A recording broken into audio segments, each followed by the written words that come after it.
RS academy. ముందుగా ఈరోజు జరిగిన జాతీయ, అంతర్జాతీయ, ప్రాంతీయ మరియు ఇతర ముఖ్యమైన అంశాలు అండ్ ఇతర అంశాలను క్షుణ్ణంగా పరిశీలిద్దాం. టుడే కరెంట్ అఫైర్ లో భాగంగా మనకి ఏం సార్ అంటే ఎయిర్ ఇండియా మరియు జపాన్ దేశానికి చెందిన అతిపెద్ద విమానయాన సంస్థ అయిన ఆల్ నిస్పన్ ఎయిర్వేస్ అని చూసుకుంటే ఏది సార్ అంటే ఆల్ నిస్పన్ ఎయిర్వేస్ అనేది మనకి కరెంట్ అఫైర్ లో చూడడం జరిగింది. ఆల్ నిస్పన్ ఎయిర్వేస్ ఏ దేశం చెందిన సార్ అంటే జపాన్. ఈ రెండు ఎయిర్ ఇండియాకి మరి జపాన్ దేశం చెందిన ఆల్ నిస్పన్ ఎయిర్వేస్ మధ్య కోడ్ షేర్ అనే భాగస్వామ్యంలో ఒప్పందం చేర్చుకోవడం జరిగింది. ఎందుకు సార్ అంటే ఎలాంటి అతువులు లేని ప్రయాణం ఉండాలనే ఉద్దేశంతో ఈ యొక్క నేపాల్ అండ్ ఇండియా మధ్య ఈ యొక్క ఒప్పందం అనేది జరిగినట్లుగా చెప్పడం జరుగుతుంది. ఇది మే 23, 2024 నుంచి ఈ ఒప్పందం అనేది అమల్లోకి వస్తుందిగా చెప్పడం జరుగుతుంది మనకి ఈ దినాన. అంటే ఎలాగ సార్ అంటే ఎయిర్ ఇండియా టోక్యో నుంచి డైరెక్ట్ గా ఢిల్లీకి అండ్ టోక్యో నుంచి ముంబైకి మధ్య ఎలాగైతే కనెక్టివిటీ ఉండాలో డైరెక్ట్ ఫ్లైట్ లను ఇచ్చేసేందుకు ఎయిర్ ఇండియాకి మరియు జపాన్ దేశం యొక్క ఆల్ నిస్పన్ ఎయిర్వేస్ అనే పేరుతో పిలుస్తాం. ఓకే, ఆల్ నిప్పన్ అనే పేరుతో పిలుస్తాను. నిప్పన్ అంటే ఏమిటి? చాలా ఇంపార్టెంట్ అయిన అంశం అన్న. నిప్పన్ అంటే ఏమిటి సార్ అంటే ఈ యొక్క ప్రపంచంలో మొట్టమొదటిసారిగా సూర్యకిరణాలు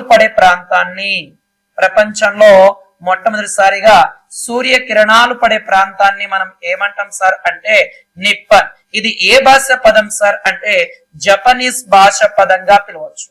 ఏది సార్ అంటే జపనీస్ భాష పదంగా అనే పేరుతో పిలవడం జరుగుతుంది నిప్పన్ అనగా. ఈ జపాన్ లోని ఎక్కడ మొదటిసారిగా ఈ యొక్క సూర్యకిరణాలు ఎక్కడ పడతాయి సార్ అంటే టోంగో ఐలాండ్స్. ఎక్కడ పడతాయి సార్ అంటే టోంగో ఐలాండ్స్ లో మొట్టమొదటిసారిగా మనకి ఏమడతాయి సార్ అంటే సూర్యకిరణాలు పడడం జరిగింది. అదే ప్రపంచంలో అర్ధరాత్రి సూర్యుడు ఉదయించే దేశం ఏది సార్ అంటే నార్వే దేశంగా పిలుస్తాం. అదే ప్రపంచంలో సూర్యుడు అస్తమించే దేశం ఏది సార్ అంటే అమెరికా దేశంగా పిలవడం జరుగుతుంది. ఏది సార్ మనకి అమెరికా అనే దేశంగా పిలవడం జరుగుతుందిగా చెప్పవచ్చు మనకి. అయితే భారతదేశంలో ప్రపంచంలో మొదటిసారిగా సూర్యకిరణాలు ఎక్కడ పడతాయి అంటే జపాన్ అనే దేశం. అదే అర్ధరాత్రి సూర్యుడు నార్వే.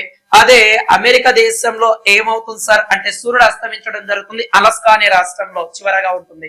అండ్ దాని తర్వాత భారతదేశంలో మొదటిసారిగా సూర్యకిరణాలు ఎక్కడ పడతాయి? ఇండియాలో.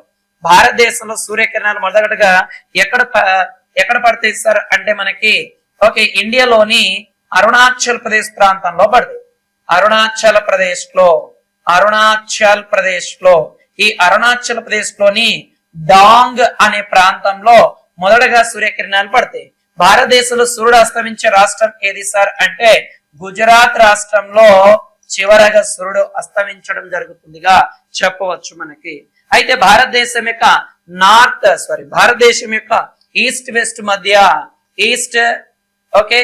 ఈస్ట్ అండ్ వెస్ట్ మధ్య టైం డిస్టెన్స్ ఎంత అని చూసుకుంటే 2 గంటల సమయ వ్యత్యాసం కూడా ఉండడం జరుగుతుంది. 2 గంటల సమయ వ్యత్యాసం ఉంటుంది. అంటే అరుణాచల్ ప్రదేశ్ కి అంటే గుజరాత్ మధ్య సమయ వ్యత్యాసం దాదాపుగా 2 గంటల సమయ వ్యత్యాసం అనేది ఉండడం జరుగుతుంది. అందుకే భారతదేశంలో ఒక టైం లైన్ ని తీసుకోవడం జరిగింది. దాన్నే మనం ఏమంటాం సార్ అంటే 82.5 ఈస్ట్ లాంగిట్యూడ్ లేదా 82.5 డిగ్రీల తూర్పు రేఖాంశం అనే పేరుతో పిలవడం జరుగుతుంది. ఇది కొంచెం జాగ్రత్త చూడండి. నెక్స్ట్ కరెంట్ అఫైర్ విషయానికి వెళ్ళిపోదాం. ఏంటి సార్ అంటే నివేదిక ఒక రిపోర్ట్ అనేది రావడం జరిగింది. ఏంటనేది చూద్దానన్న. యునైటెడ్ స్టేట్స్ అనేది నిశ్శబ్దంగా దీర్ఘ శ్రేణి ఆర్మీ టాక్టిల్ మిసైల్ సిస్టమ్ ను ఉక్రెయిన్ కు పంపించడం జరిగింది. ఆల్రెడీ మనకు తెలిసిందే కదా, ఉక్రెయిన్ కి సంబంధించిన డేటా మనకు ఆల్రెడీ తెలిసినదే. ఎందుకంటే దీనికి సంబంధించి యుఎస్ఏ ఏం చేసిందంటే ఒక దీర్ఘ శ్రేణి ఆర్మీ టాక్టిల్ మిసైల్ సిస్టమ్ ను ఏ దానికి పంపేయడం జరిగింది సార్ అంటే ఉక్రెయిన్ దేశానికి పంపించడం జరిగింది. ఆల్రెడీ ఉక్రెయిన్ మరియు రష్యా మధ్య యుద్ధం జరుగుతుంది. ఆ సందర్భంగా పంపించింది అని కూడా చాలా మంది ఇచ్చేయడం జరుగుతుంది.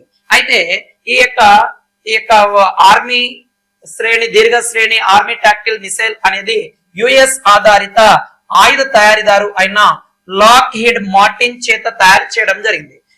ఇలాగే అటాక్ చేస్తారు సార్ దీని ద్వారా అంటే space to space, air to air అనే అటాక్ అనేది ఉండడం జరుగుతుంది. ఇది ఒక విమానం లాగా ఎయిర్ టు ఎయిర్ అటాక్ అనేది చేయడం జరుగుతుంది. అలాంటి గతంలో చూసుకుంటే మనకి ఈ యొక్క గతంలో ఈ యొక్క ఇరాన్ యొక్క వైమానిక రక్షణకు వ్యతిరేకంగా మనకి ఆపరేషన్ డెజర్ట్ స్మార్ట్ అనే సమయంలో యుఎస్ఏ ఈ దీర్ఘ శ్రేణి ఆర్మీ ట్యాక్టిల్ ని ఉపయోగించడం కూడా జరిగింది. కాబట్టి ఇది మనకి సైన్స్ అండ్ టెక్నాలజీ విభాగంలో క్వశ్చన్ పడడానికి ఆస్కారం ఉంటుంది. కొంచెం జాగ్రత్త ఇక్కడ నుంచి జాగ్రత్త చూడండి. నెక్స్ట్ కరెంట్ అఫైర్ విషయానికి వెళ్ళిపోతే మనకి గిరిజన అస్సాం రాష్ట్రంలోని ఒక లోక్సభ నియోజకవర్గంలో ఉన్న అక్కడ ఉండే గిరిజనులకు అన్ని పార్టీలకు రాజ్యాంగంలోని 224 ఆర్టికల్ ని 244 ఆర్టికల్ ఏని అమలు చేస్తామని ప్రకటించారు. చాలా చాలా ఇంపార్టెంట్ అయినది నాన్న. అస్సాంలోని ఏది సార్ అంటే అస్సాంలోని మనకి డీపు లేదా దింపు అనే లోక్సభ నియోజకవర్గం ప్రజలకి ఇది 244 ఏ ఆర్టికల్ ని మేము అమలు పరుస్తాము అని హామీ ఇవ్వడం జరిగింది. అంటే ఏమిటి సార్ 244 ఏ ఆర్టికల్ అంటే ఏమిటి సార్ అంటే మనకి ఈ ఆర్టికల్ ప్రకారం గిరిజన ప్రాంతంలో ఉండే ఈ గిరిజన జాతులు, కొండ జాతులు అని కూడా అనవచ్చు, లేదా కొండ జాతులు అనొచ్చు, లేదా గిరిజన జాతులు ఏవైతే ఉంటాయో ట్రైబల్స్, ఈ కొండలో నివసించే ట్రైబల్స్ ఏవైతే ఉంటాయో వాళ్ళకి ఏవైనా ప్రత్యేక రాష్ట్రం కోరుకుంటే వాళ్ళకు ప్రత్యేక రాష్ట్రాన్ని ఏర్పాటు చేసే విధంగా ప్రత్యేక రాష్ట్రం ఏర్పాటు చేయడానికి ఈ 244 ఏ ఆర్టికల్ చెప్తుంది. అంటే 244 ఏ ఆర్టికల్ ఏంటంటే అస్సాంలో ఏవైతే గిరిజన తెగలు ఉంటాయో ఈ గిరిజన తెగలు ఏవైనా ప్రత్యేక రాష్ట్రాన్ని కోరుకుంటే వాళ్ళ కోరిక మేరకు ఆ ప్రాంతాన్ని పరిశీలించి ఏర్పాటు చేయాలా లేదా అని ఏర్పాటు చేయడానికి సూచించే ఆర్టికలే 244వ ఆర్టికల్ అని చెప్పడం జరుగుతుంది. మనకి ఇది ఆల్రెడీ మనకి భారత రాజ్యాంగంలో 6వ షెడ్యూల్ అనేది ఉంటుంది. భారత రాజ్యాంగంలో 6వ షెడ్యూల్, ఈ 6వ షెడ్యూల్ ఏం చెప్తుంది సార్ అంటే ఏదైతే సార్ అంటే మనకి ప్రత్యేకంగా అస్సాం రాష్ట్రము అండ్ మేఘాలయ రాష్ట్రము,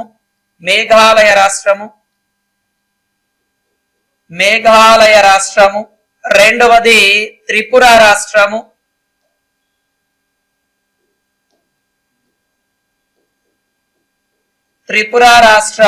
అస్సాం, మేఘాలయ, త్రిపుర, దాంతో పాటు మనకి మిజోరం. ఈ ప్రాంతంలో ఉండే గిరిజన సంరక్షణ గురించి తెలియజేస్తుంది మనకి. 5వ ఆర్టికల్ అంటే గిరిజనులకు 5వ షెడ్యూల్ అంటే గిరిజనులకు సంబంధించి, 6వ షెడ్యూల్ అయితే ప్రత్యేకంగా అస్సాము, మేఘాలయ, త్రిపుర, మిజోరం సంబంధించిన వాళ్ళకి సంబంధించి సంరక్షణ వాళ్ళ యొక్క బాగోగుల కోసం ఈ 6వ షెడ్యూల్ అనేది మనకు చెప్పడం జరుగుతుంది. అలాగే 244 ఏ ఆర్టికల్ ప్రకారం ఏం చేస్తారు, ప్రత్యేక రాష్ట్రం ఏవైనా గిరిజనులు అడిగితే అది పరిశీలనలో ఉంటే దానికి సంబంధించి మేము ఏర్పాటు చేయడానికి ఎలాంటి అభ్యంతరం లేదంటే ఏర్పాటు చేయడం జరుగుతుంది. అలాగా మనకి దాని తర్వాత చూసుకుంటే మనకి 1972లో ఇలాంటి ఉద్యమం ఒకటి వస్తే ఈ ఉద్యమం ఫలితంగా ఈ అస్సాం రాష్ట్రం నుంచి ప్రత్యేకంగా ఒక మేఘాలయ రాష్ట్రాన్ని ఏర్పాటు చేయడం జరిగింది. ఏదాన్ని సార్ అంటే 1972లో ఇలాంటి ఉద్యమం ఒకటి వస్తే ఒక మేఘాలయ రాష్ట్రాన్ని ఏర్పాటు చేయడం జరిగింది. అయితే ఈ డింపు లేదా డిపు అనే లోక్సభ నియోజకవర్గం ప్రాంతంలో ఉండే కొన్ని గిరిజన తెగలు ఏవి సార్ అంటే కర్బీ అంగలాంగ్,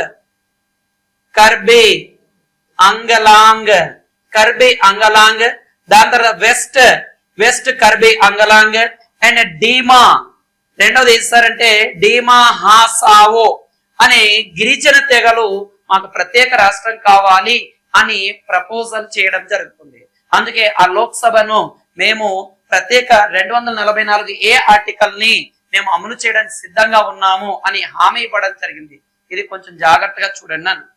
నెక్స్ట్ కరెంట్ అఫైర్ విషయానికి వెళ్ళిపోతే చైనా అనే దేశం అంతరిక్షంలోకి ముగ్గురు వ్యోమగాములను పంపించడం జరిగింది.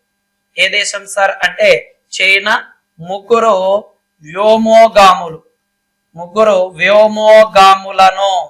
వ్యోమగాములను అంతరిక్షంలోకి పంపించడం జరిగింది. అయితే ఈ యొక్క మిషన్ సెంజౌ 18 ద్వారా పంపించారు. ఏ దాని ద్వారా సార్ అంటే మిషన్ షన్జౌ 18 అనే దాని ద్వారా మొత్తం ముగ్గురు వ్యోమగాములను స్పేస్ లోకి పంపించడం జరిగినదిగా చెప్పడం జరుగుతుంది. దాంట్లో ఎవరెవరు ఉన్నారు సార్ అంటే చూసుకుంటే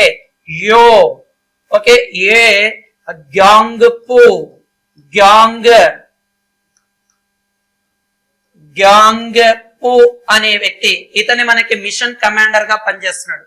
దాని తర్వాత చూసుకుంటే సిబ్బందితో పాటు లీ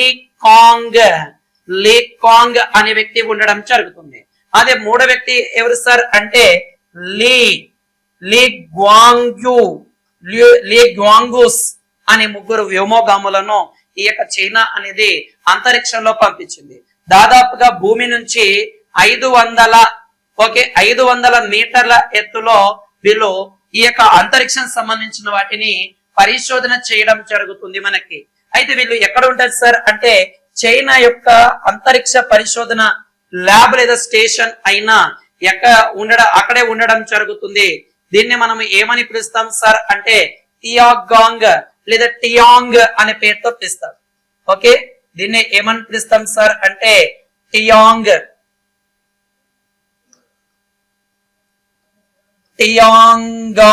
టియాంగాంగ్ అనే అంతరిక్ష స్పేస్ స్టేషన్ లో ఈ ముగ్గురు వ్యోమగాములు పరిశోధన చేయడం జరుగుతుందిగా చెప్పడం జరుగుతుంది. కాబట్టి కొంచెం జాగ్రత్త చూడండి. ఇటీవల ఏ దేశం చెందిన ముగ్గురు వ్యక్తులు అంతరిక్షంలోకి వెళ్ళారు అంటే చైనా దేశానికి. ఒకరు ఎవరు సార్ అంటే గ్యాంగ్ అండ్ ఇతనే కమాండర్, అండ్ దాంతో పాటు ఇద్దరు సభ్యులు లీకాంగ్ అండ్ లీ గ్వాంగూస్ అనే వ్యక్తి.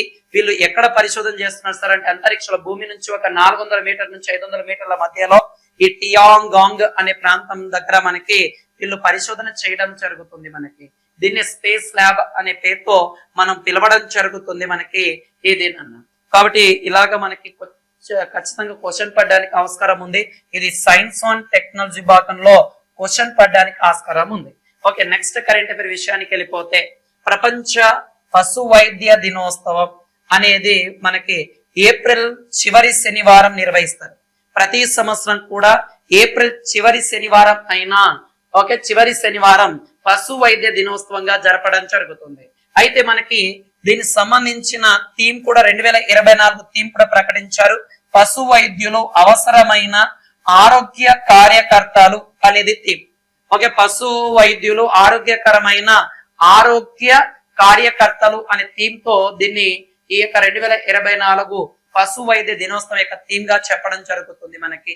ఓకే, నెక్స్ట్ కరెంట్ అఫైర్ విషయానికి వెళ్ళిపోతే ఓకే, ఈ అంతర్జాతీయ క్రికెట్ కౌన్సిల్ ఓకేనా, ఇంటర్నేషనల్ క్రికెట్ కౌన్సిల్ లేదా అంతర్జాతీయ క్రికెట్ మండలి త్వరలో మహిళల ఐసీసీ T20 వరల్డ్ కప్ ప్రపంచ క్వాలిఫైర్ గేమ్ అనేది జరగడం జరుగుతుంది. దీనికి బ్రాండ్ అంబాసిడర్ గా పాకిస్తాన్ క్రికెటర్ దిగ్గజమైన సనా మీర్ ను ఎవరిని సార్ అంటే సనా మీర్ ను బ్రాండ్ అంబాసిడర్ గా ఇచ్చేయడం జరిగింది. అంటే ఈ యొక్క వరల్డ్ ఉమెన్ T20 అని జరుగుతుంది అంట. ఓకే, దీన్ని ఎవరు సార్ అంటే ఇంటర్నేషనల్ క్రికెట్ కౌన్సిల్ అనేది నిర్వహించడం జరుగుతుంది మనకి. అంటే త్వరలో జరగబోతుంది ఈ ప్రపంచ women T20 world cup qualifier game కి బ్రాండ్ అంబాసిడర్ పాకిస్తాన్ దేశానికి చెందిన సనా మీర్ ను బ్రాండ్ అంబాసిడర్ గా ఎంపిక చేయడం జరిగింది. ఓకే, నెక్స్ట్ కరెంట్ అఫైర్కి వెళ్ళిపోదానన్న. ఒక ప్రముఖ వ్యక్తి అయిన సాంస్కృతిక విమర్శకుడు, రచయిత, భారతదేశ మనస్తత్వ శాస్త్ర పితామహుడుగా పిలువబడిన సుధీర్ కాకర్ అనే వ్యక్తి చనిపోవడం జరిగినదిగా చెప్పడం జరుగుతుంది. చాలా చాలా ఇంపార్టెంట్ నాన్న. భారతదేశ మనస్తత్వ శాస్త్ర పితామహుడు రచయిత సాంస్కృతిక విమర్శకుడు అయిన సుధీర్ కాకర్ అనే వ్యక్తి మరణించడం జరిగింది. ఖచ్చితంగా ఎగ్జామ్ పాయింట్ ఆఫ్ లో ఇలాంటి ప్రత్యేకమైన అంశాలు ఉంటే క్వశ్చన్ పడడానికి ఆస్కారం ఉంది. ఇతను ఉత్తరాఖండ్ లో జన్మించాను. ఇతని యొక్క ఒక పుస్తకం the inner world A psycho analytic studies of childhood and society in India అనే ఒక పుస్తకం కూడా ఇతను గతంలో ఒక రచన చేయడం జరిగినది. ఓకే, ఇలాంటి కొద్దిగా గుర్తుపెట్టుకోండి. నెక్స్ట్ కరెంట్ అఫైర్ విషయానికి వస్తే హిమాచల్ ప్రదేశ్ లోని జుక్రీ అనే ప్రాంతం వద్ద 1500 మెగావాట్ల నార్త్ జోక్రీ జల విద్యుత్ కేంద్రం వద్ద భారతదేశంలోని మొట్టమొదటి బహుళ ప్రయోజన multi uses green hydrogen pilot project ని ప్రారంభించారు. భారతదేశంలోని మల్టీ యూజెస్ అంటే బహుళ ప్రయోజన గ్రీన్ హైడ్రోజన్ ప్లాంట్ ను హిమాచల్ ప్రదేశ్ లోని ఎక్కడ సార్ అంటే నాథ్ జాక్రీ అనే జల విద్యుత్ కేంద్రం వద్ద ఏర్పాటు చేయడం జరిగినది. మనకి ఖచ్చితంగా ఇలాంటి అంశాలు చూడండి అన్న. ఇది సైన్స్ అండ్ టెక్నాలజీ విభాగానికి రావడానికి ఆస్కారం ఉంది మనకి, ఎందుకంటే గ్రీన్ హైడ్రోజన్ పైలట్ ప్రాజెక్ట్ కాబట్టి. ఓకే, నెక్స్ట్ చూసుకుంటే మనకి నెక్స్ట్ కరెంట్ అఫైర్ ముంబైలో దీనా మంగేశ్వర్ నాట్య గృహంలో జరిగిన ఒక ప్రతిష్టాత్మకమైన వేడుకలో రణదీప్ హూడాకు లతా దీనానాథ్ మంగేష్కర్ అవార్డు లభించింది. ఎవరికి సార్? ఈ యొక్క నటుడు అయిన రణదీప్ హూడాకు లతా దీనానాథ్ మంగేష్కర్ అవార్డు రావడం జరుగుతుంది మనకి. అయితే ఇతను ఇటీవల తీసిన స్వాతంత్ర వీర్ సావర్కర్ సినిమాకు అతనికి విశేషమైన గుర్తింపు రావడం వలన దాన్ని బేస్ చేసుకుని ఈ రణదీప్ హూడాకు ఈ యొక్క లతా దీనానాథ్ మంగేశ్వర్ అవార్డును అందించడం జరిగింది. ఓకే, నెక్స్ట్ కరెంట్ అఫైర్ విషయానికి వెళ్ళిపోతే యుఎన్ఓ యొక్క డేటా ప్రకారం ఏ దాని ప్రకారం సార్ అంటే యుఎన్ఓ డేటా ప్రకారం 2023వ సంవత్సరంలో దాదాపుగా 282 మిలియన్ల మంది ప్రజలు తీవ్రమైన ఆకలిని ఎదుర్కొన్నారు అని ఏది ప్రకటించింది? యుఎన్ఓ అనేది ప్రకటించడం జరిగింది. అంటే ఆహార భద్రత అనేది రోజు రోజుకు దేశాల్లో పడిపోతుంది. ఆహార భద్రతను పెంచాలి, ఆకలి చావులు ఇదవ్వకుండా కాపాడాలనే ఉద్దేశంతో ఇచ్చేయడం జరుగుతుంది మనకి. కాబట్టి ఇది కూడా మనకు కొంచెం జాగ్రత్త చూడండి. వన్ ఆఫ్ ద రిపోర్ట్ కాబట్టి కరెంట్ అఫైర్ లో ఖచ్చితంగా రావడానికి ఆస్కారం ఉంది. దాని తర్వాత చూసుకుంటే ఇస్రోకు సంబంధించిన ఒక information ISRO Indian space research organization మనకి ఇది సైన్స్ అండ్ టెక్నాలజీ విభాగంలో కరెంట్ అఫైర్ లో భాగంగా రావడానికి ఆస్కారం ఉంది. అయితే మనకి ఇస్రో చైర్మన్ ఎవరు సార్ అంటే ప్రెసిడెంట్ ఎస్ సోమనాథ్ గారు ఉండడం జరుగుతుంది. ఈ ఎస్ సోమనాథ్ గారు ఒక కార్యక్రమంలో పాల్గొనడం జరిగింది. ఏది సార్ 42వ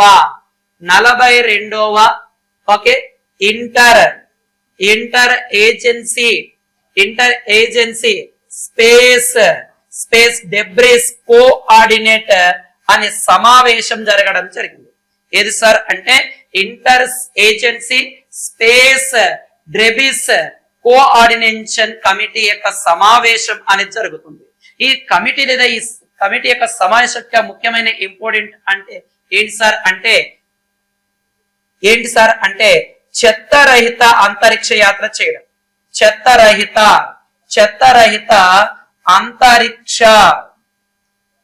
అంతరిక్ష యాత్ర చేయాలని ఈ యొక్క ఇస్రో చైర్మన్ ఈ యొక్క 42వ ISDC యొక్క సమావేశంలో ప్రకటించడం జరిగినదిగా చెప్పడం జరుగుతుంది మనకి.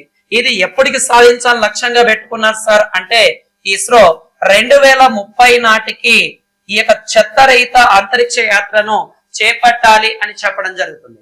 ఎందుకంటే ఇప్పుడు దాకా అన్ని దేశాలు శాటిలైట్ ని పంపిస్తున్నాయి. అవి అంతరిక్షంలో చాలా ఎక్కువగా మనకి ట్రాఫిక్ ని ఎదుర్కొంటున్నాయి. అయితే ఇప్పుడు దాకా మన భారతదేశం కక్షలో ఉన్న వ్యోమగాములో దాదాపుగా ఈ యొక్క ఆర్బిట్ లేదా కక్షలో ఉన్న శాటిలైట్స్ లేదా ఉపగ్రహాల సంఖ్య ఆర్బిట్ లో ఉన్న ఉపగ్రహాల సంఖ్య 54 ఉపగ్రహాలు అనేవి ఉన్నాయంట. మొత్తం 54 ఉపగ్రహాలు అనేవి ఉన్నాయి అని చెప్పడం జరుగుతుంది. అంటే అంతరిక్ష యాత్రలు అనేవి చెత్తరహితంగా ఉండాలి అని టార్గెట్ పెట్టుకోవడం జరిగింది. దాంతో పాటు 2035 నాటికి ఓకే భారత అంతరిక్ష స్టేషన్ ని కూడా ఏర్పాటు చేయబోతున్నారంట. భారత అంతరిక్ష స్టేషన్ ని ఏర్పాటు చేయడం జరుగుతుంది అని చెప్తున్నారు. స్టేషన్ ను ఏర్పాటు చేయబోతున్నాం అని చెప్పారు. ఇదే 2024 ఏప్రిల్లో, అంటే ఇదే నెలలో 2024 ఏప్రిల్లో ఒక గొప్ప విజయం కూడా సాధించడం జరిగింది. ఏంటి సార్ అంటే రాకెట్ ఇంజన్ల కోసం ఏవైతే మనం శాటిలైట్ ని ప్రయోగిస్తామో ఆ శాటిలైట్ రాకెట్ కదా మోసుకెళ్లేది, ఈ రాకెట్ ఇంజన్ల కోసం కార్బన్ నాజిల్ ని ఏర్పాటు చేయడం జరిగింది. కార్బన్ నాజిల్ ని అభివృద్ధి చేయడం జరిగినదిగా ప్రకటించారు. కాబట్టి ఇలాంటి సైన్స్ అండ్ టెక్నాలజీ విభాగం పైన కొంచెం ఫోకస్ చేయండి. ఎందుకంటే ఇటీవల జరిగిన ఆంధ్రప్రదేశ్ కావచ్చు, తెలంగాణ ఎగ్జామ్ పేపర్లలో ఎక్కువగా కరెంట్ అంశాలు, సైన్స్ అండ్ టెక్నాలజీ అంటే అందరు కూడా కంటెంట్ చదువుతున్నారు. కంటెంట్ కంటే ఎక్కువగా క్వశ్చన్లు కరెంట్ అఫైర్ పైన ఎక్కువగా క్వశ్చన్లు పడుతున్నాయి మనకి. కాబట్టి ఎప్పుడులోగా చెత్తరహిత ఇదిగా లక్ష్యం పెట్టుకున్నారు అంటే 2030కి అంతరిక్ష యాత్ర. అదే 2035 నాటికి భారతదేశ అంతరిక్ష స్టేషన్ ఇలాగ మనం వ్యోమోగమలు పంపించిన తర్వాత అక్కడే ఒక ల్యాబ్ లేదా స్టేషన్ లో ఉండి పరిశోధన చేయడానికి. అండ్ దాని తర్వాత 2024 ఏప్రిల్లో రాకెట్ ఇంజన్లలో కార్బన్ నాజిల్ ని కూడా అభివృద్ధి పరిచారు అని చెప్పడం జరుగుతుంది. దాని తర్వాత చూసుకుంటే 77వ కెన్ ఫిలిం ఫెస్టివల్ కి మన భారతదేశం ఒక చిత్రం ఎంపిక కావడం జరిగింది. ఎన్నవది సార్ అంటే 77వ కెన్స్ ఫిలిం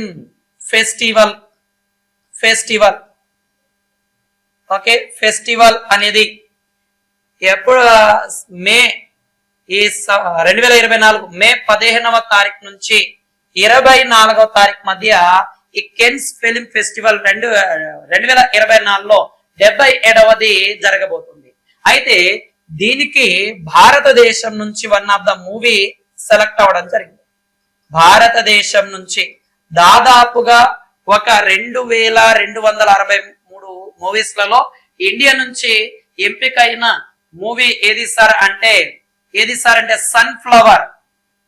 ఓకే ఏది సార్ అంటే సన్ఫ్లవర్ మొదటగా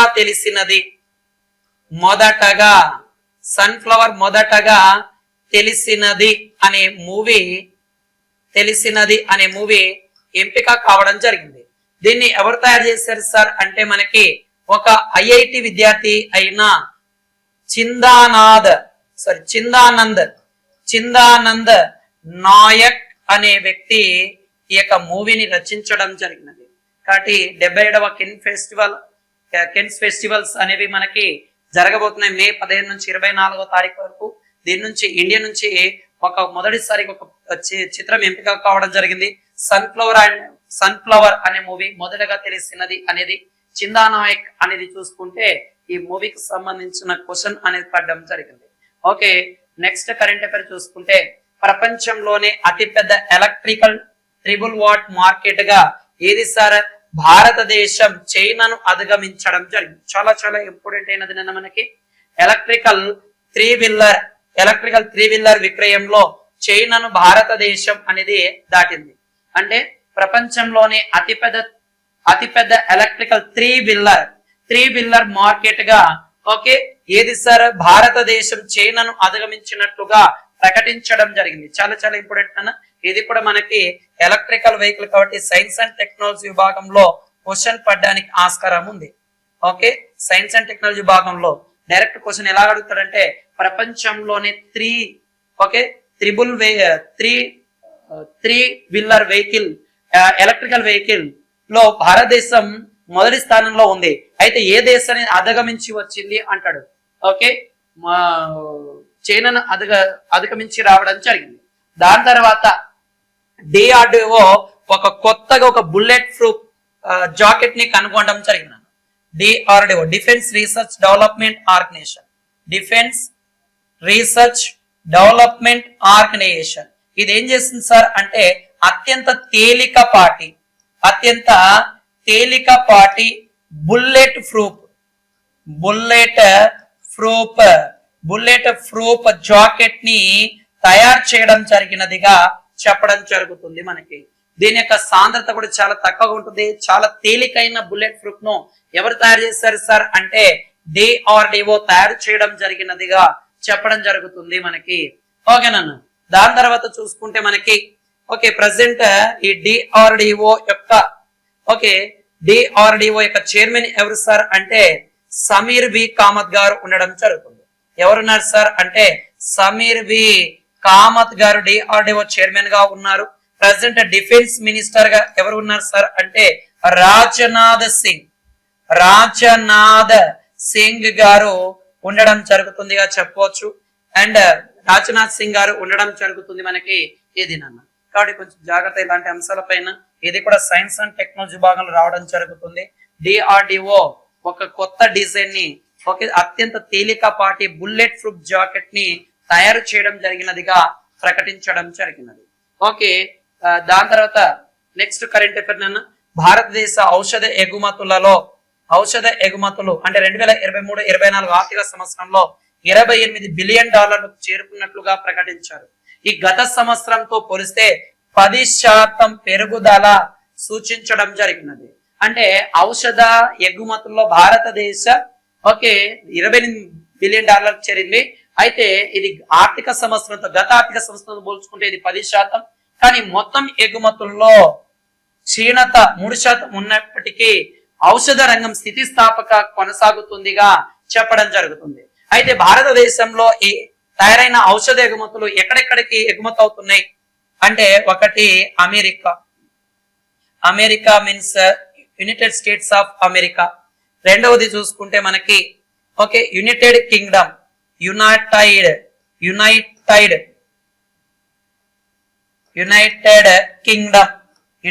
కింగ్డమ్ లేదా దీన్ని బ్రిటన్ అని పిలవచ్చు. దాని తర్వాత మనకి నెదర్లాండ్ కి భారతదేశం సంబంధించిన ఔషధ ఉత్పత్తులలో 3వ స్థానము. అండ్ సౌత్ ఆఫ్రికా అని కూడా చెప్పడం జరుగుతుంది. దాని తర్వాత బ్రెజిల్ అంటే భారతదేశం నుంచి ఎగుమతి అవుతున్న ఔషధ ఉత్పత్తుల్లో వరుసగా ఉండడం జరుగుతుంది. దాంతో పాటు చూడండి, ఇటీవల భారతదేశానికి సంబంధించిన కొన్ని రకాల మెడిసిన్స్ సిరప్స్ ఈ చిన్నపిల్లలు తాగడం వలన చాలా మంది చిన్నారులు మరణించారని ఒక దేశం మన భారతదేశానికి సంబంధించిన ఆ మెడిసిన్స్ ని కూడా బ్యాన్ చేయడం జరిగింది. ఇది ఈ రోజు జరిగిన జాతీయ, అంతర్జాతీయ, ప్రాంతీయ కరెంట్ అఫైర్. ఏవైనా మిగిలిపోయిన అంశాలు ఉంటే రేపటి కరెంట్ అఫైర్ లో చూద్దాం. RS అకాడమీ మీ స్వామి సార్. జై హింద్.